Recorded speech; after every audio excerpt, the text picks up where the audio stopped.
Hey guys, ballparkkenan here, and welcome back to Warpath in From the Depths.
Recently, the Onyx Watch has gotten massive upgrades to its firepower, and they're able to completely disable our ships before we can do any real damage.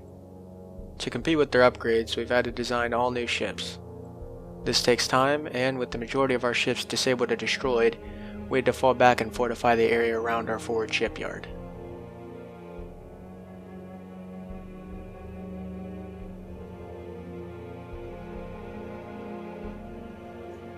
With recent advancements in our weapon tech, we're able to repel almost anything they can throw at us. But with the constant attacks, supplies are being used faster than they can be produced.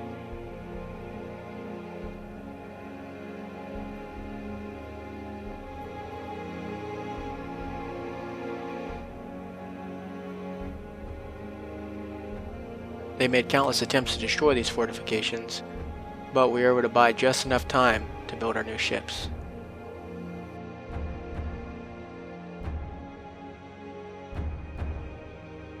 First up, we have the Halcyon class anti-air cruiser. Next up, we have the Autumn class cruiser, which has the same hull as the Halcyon class, but it has cannons capable of ship-to-ship combat. One step above that, we have our Strident class heavy cruiser, and this ship is going to be the main ship that supports our battleships. Next up, we have our Poseidon class battleship, which we'll be using to spearhead our counterattack against the Onyx Watch. And finally, we have our Thermopylae class super battleship, which we're going to use this to push deep into enemy territory and take another one of their resource zones. I've also repurposed the old E-class battleship into a medic ship, which is fast enough to keep up with our fleets, and it's going to carry enough fuel and ammo and spare parts to keep our fleets running for long durations of time so they don't have to keep returning to base after 2 or 3 battles. Right after our new ships were built, we actually had an Onyx Watch fleet push on our shipyard, so we're going to send our new ships out and see what they can do.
After that last battle, we've actually gotten really close to the enemy fortress.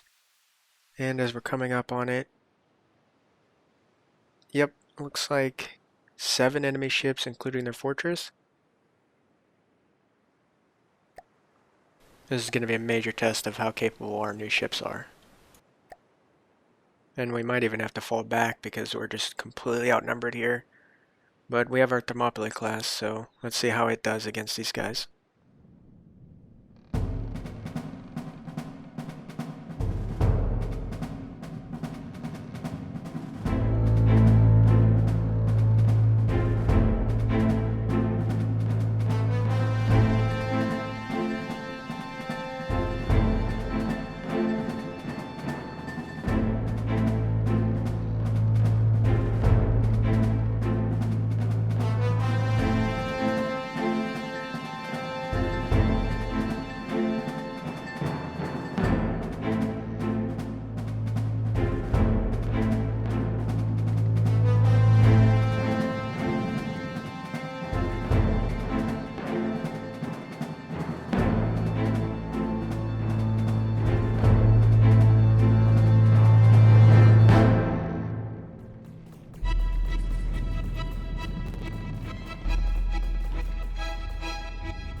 The enemy only has its fortress and one other ship left, and they're both heavily disabled. I know the fortress, none of its guns work anymore, so I'm going to swim over there and capture this because we're low on wood and metal. But surprisingly, we actually won this battle, and I really wasn't expecting our ships to do this well. I thought we were just going to do a little bit of damage, have to fall back and bring in more ships. But our Poseidon class and Thermopylae class battleships actually did really well. I know the Thermopylae class just kept losing its barrels, and then the Poseidon class did lose 3 turrets, I'm pretty sure. But overall, that's a really low price to pay for how many enemy ships we just took out. And we didn't even have to call in our second Poseidon class. But I feel like in the future we're going to come across heavier enemies now that they realize what we're capable of. So now we're going to be clearing out this area, scrapping this fortress, and moving the rest of our fleet up here, and we're probably going to be making this our forward operating base from now on. But that'll be in the next episode. Thank you so much for watching, and I hope you join me in the next episode.